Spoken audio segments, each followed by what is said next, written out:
कर रहे हैं अनुसूचित जाति कल्याण मंत्री बिहार सरकार ऑनरेबल श्री संतोष कुमार।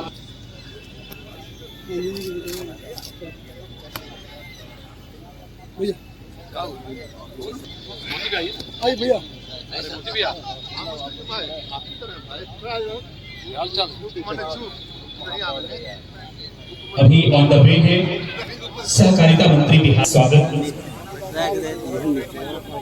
और मोमेंटो शॉल और बुके देकर, बुके डॉक्टर जेड खान साहब बुके दें, शॉल संतोष सिंह जी शॉल दें और मोमेंटो अंकुश बग्गा जी मोमेंटो देकर उनका सम्मानित करें।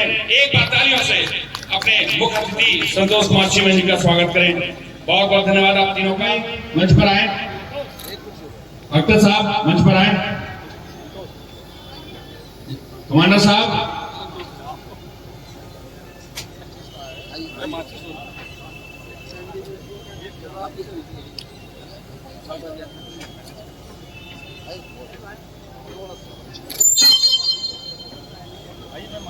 विश्व शांति महोत्सव का तीसरा दिन समर्पित राष्ट्रीय कवि सम्मेलन को इस अवसर पर दीप प्रज्वलित कर प्रोग्राम की आगाज की जा रही है। The ray of positiveness, the ray of hope, the ray of ambition, the ray of spreading the peace and common harmony. This is what exactly the inauguration of the Peace Association of India World Peace Festival. Please give a big huge round of applause to them please.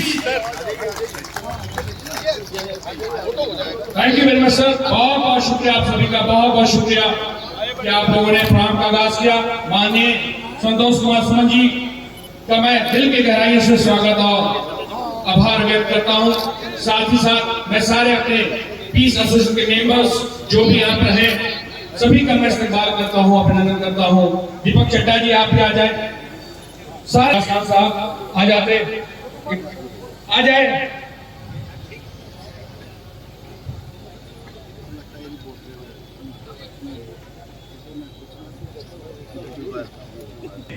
मैं राष्ट्र को समर्पित, देश को समर्पित, हम सब जिसके आन बान और शान के लिए जीते हैं, हमारा तिरंगा और हमारी जो राष्ट्रीय गीत है उसको गाने का टाइम आया है, उसको गुनगुनाने का टाइम आया है, जिसके लिए मैं सभी मेहमानों से रिक्वेस्ट करूंगा कि आपके पास खड़े हो जाएं। आप बहुत बहुत शुक्रिया। एक बार हमारा हिंदुस्तान जिंदाबाद, विश्व शांति महोत्सव जिंदाबाद, पीस एसोसिएशन ऑफ इंडिया जिंदाबाद, राष्ट्र की एकता जिंदाबाद, हिंदू मुस्लिम सिख ईसाई, हिंदू मुस्लिम सिख ईसाई भाई भाई। बहुत बहुत शुक्रिया, बहुत बहुत शुक्रिया आप सभी का। मैं आप चाहूंगा कि हमारे वॉलंटियर सोवेनियर लेकर आए, जिसका रिलीज है आमिर सुहेल जी सोवेनियर लेकर आए वहां से। इस मौके पर, इस अवसर पर एक सोवेनियर पब्लिकेशन हुआ है। मैं चाहता हूं हमारे विभूतियों के थ्रू वो सोवेनियर का आगाज हो, बुक रिलीज हो, रस्म इजरा की जाए ताकि लोगों के तक पहुंच सके कि पीस एसोसिएशन का कारनामा क्या क्या है। मैं चाहूंगा कि वहां से सोवेनियर लेकर आए, सभी के हाथ में देंगे बुक।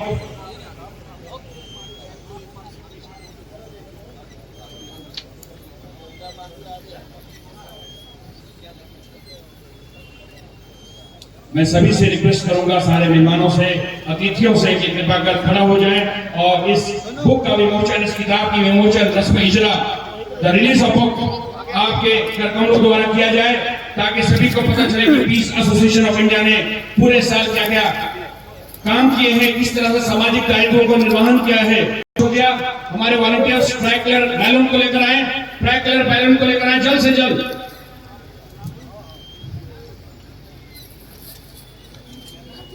ट्राई कलर पाया जाएगा। माननीय मुख्यमंत्री और सारे अतिथियों के साथ सारे लोग हाथ मिलाएं और तिरंगे को हवा में उड़ाएं। ये तिरंगा जैसे जैसे ऊंचा जाएगा हमारा देश भी उसी ऊंचाई पर पहुंचे, यही हमारी कामना है, यही हमारी सोच है। पीस एसोसिएशन की एक बार तालियों के साथ स्वागत किया जाए। अब मैं इस प्रोग्राम को आगे ले जाने के लिए हामी भुसावली जी से रिक्वेस्ट करूंगा कि आगे की कार्रवाई के लिए वो आए और चीजों को कैसे ले जाना है वो ले जाए नदीम फारूक साहब से। नदीम फारूक साहब। आज गांधी मैदान, गया के गांधी मैदान के ऐतिहासिक मैदान में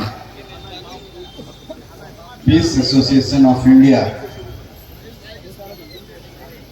के द्वारा जो वर्ल्ड पीस कॉन्फ्रेंस का आगाज हो रहा है, इस अवसर पर यहाँ पे उपस्थित देश के जाने माने शायर, कवि जो मंच की शोभा बढ़ा रहे हैं, यहाँ पे उपस्थित जनाब जवाहर कानपुरिया जी, जनाब हामिद भोसवाली जी, जनाब सुनील कुमार तंग,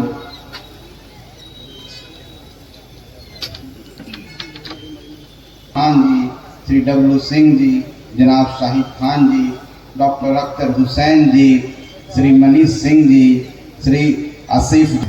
सर्वप्रथम मैं वर्ल्ड पीस एसोसिएशन जो आप कॉन्फ्रेंस करा रहे हैं, इकबाल साहब को धन्यवाद देना चाहता हूँ, खास करके कमांडर जी और जितने भी उनके सहयोगी हैं, कि मुझे इस काबिल आपने समझा कि मैं इस आज के जो शाम है उसका एक अतिथि के तौर पर यहाँ पर उपस्थित हूँ। मेरे लिए गर्व की बात है, क्योंकि आपने जिस मकसद से और जो आपका सब्जेक्ट है आपने जो चुना है, वो बहुत ही आज के दिनों में जिस तरह से हम लोग इस दौर में गुजर रहे हैं, जहाँ एक दूसरे के प्रति लोगों को नफरत है, उस चीज़ को पाटने के लिए आप इतने बड़े बड़े शायर को यहाँ पर उपस्थित कर दिए हैं। इनकी बातों को क्या कहना, इनके पास तो शब्दों का इतना भंडार है कि पूरा संसार इनमें समाया हुआ है। अगर मैं कुछ भी बोलूँगा तो मेरे लिए गुस्ताखी होगी, इसलिए मैं ज़्यादा इस मंच पर ज़्यादा नहीं बोल के मैं इतना ही बोलना चाहता हूँ कि आज जो सब्जेक्ट आपका है, निश्चित तौर पर भारत इसमें बसता है। भारत का संविधान जिसको हम सब लोग मानते हैं, जो संविधान हमको सेकुलरिज्म की बात सिखाता है, भाईचारे की बात सिखाता है, न्याय की बात सिखाता है, उसके आज के दिन का जो आपका जो आगाज है, जो शाम आपने आज बनाया है, निश्चित तौर पर जो गंगा जमुनी तहजीब की बात हो रही थी, उसके लिए हम लोग यहाँ पर उपस्थित हैं और इसको पूरी तरह से हम लोग बचा कर रखें, क्योंकि हम आखिर में इंसान हैं, मानव हैं। कोई व्यक्ति कोई धर्म के नाम से नहीं जन्मा है, कोई जात के नाम से नहीं जन्मा है, सिर्फ इंसान के नाम से जन्मा है। किसी भी धर्म को हम लेके चलें, अगर वो इस्लाम की लेके चलें, हिंदू धर्म को लेके चलें, सिख धर्म को लेके चलें, ईसाई लोग, सबका मानना एक है। सब एक परमेश्वर में विश्वास रखते हैं, ईश्वर में विश्वास रखते हैं, अल्लाह में विश्वास रखते हैं, जो सुपरनेचुरल गॉड है उसमें विश्वास रखते हैं। लेकिन फिर जब हम यहाँ पर आते हैं तो किन्हीं कारणों से धर्म को परिभाषित कर देते हैं। धर्म का मतलब क्या होता है? धर्म का मतलब विश्वास होता है, धर्म का मतलब होता है एक बॉन्डेज होता है, बॉन्डिंग होता है कि दूसरे को जोड़ता है।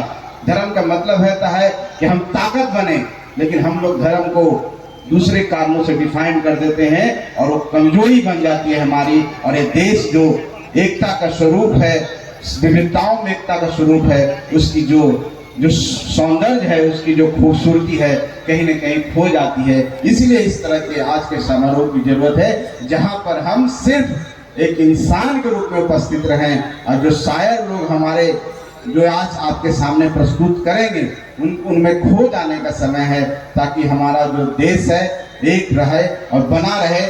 जो मानवता का जो इतिहास जो आज से 1 करोड़ 40 साल पहले शुरुआत हुआ, जिसको बिग बैंग थ्योरी के माध्यम से कहें, जब मानव इस धरती पर आए, जिसको होमो सैपियंस कहते हैं, 70 साल पहले इस धरती पर आए, तो उन चीज़ों को समझ के कि कोई जात पात नहीं है, सब इंसान है। और हमारे देश के बहुत सारे लोगों ने इस तरह की बातों को प्रूव करके गया है, पूरे दुनिया में देश दिखाया है कि विश्व गुरु है। हम जहाँ बिहार में हैं, ये लोकतंत्र की जननी है, यहाँ लिच्छवी वैशाली गणराज की बात हम करते हैं।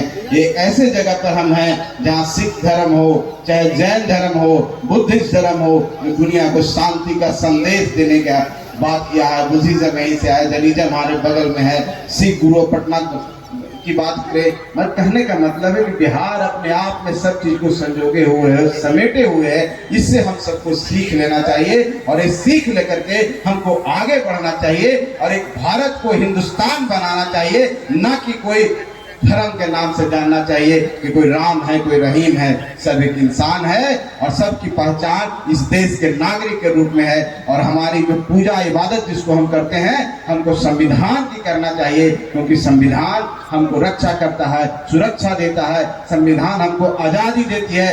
संविधान एक दूसरे से प्रेम करना सिखाता है। यही एक हम लोग का ग्रंथ है, यही हम लोग का धर्म है। इसको हम लोग को मान के आगे बढ़ना चाहिए और हम इसको मान के आगे बढ़ेंगे तो निश्चित तौर पर देश हमारा जो विश्व गुरु कहलाता था फिर विश्व गुरु कहलाएगा। और हमको पूरी दुनिया टकटकी निगाहों से देखते हैं, क्योंकि सबसे बड़ा लोकतंत्र देश है और सबसे बड़ी आबादी भी हमारी है। और हम इस आबादी है ताकि आने वाला समय में दुनिया को भी सीख देके जाए, ये देश भारत है, हिंदुस्तान है, जहाँ सब धर्मों के लोग रहते हैं और एक तरह से रहते हैं। सब धर्म को आपसी भाईचारा के रूप में मनाते हैं, चाहे ईद हो, चाहे होली हो, चाहे दीपावली हो, सब लोग एक साथ मिल करके एक दूसरे से गले मिलाते हैं। यही इंसानियत की पहचान है और यही आज के कॉन्फ्रेंस का पहचान है।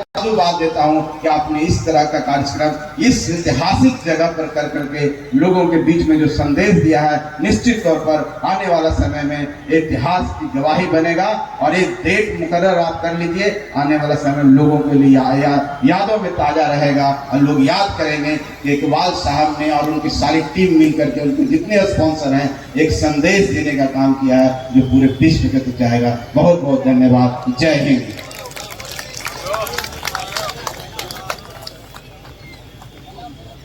आप हमारे मेहमान खुसूसी मोहतरम संतोष मांझी साहब को सुन रहे थे।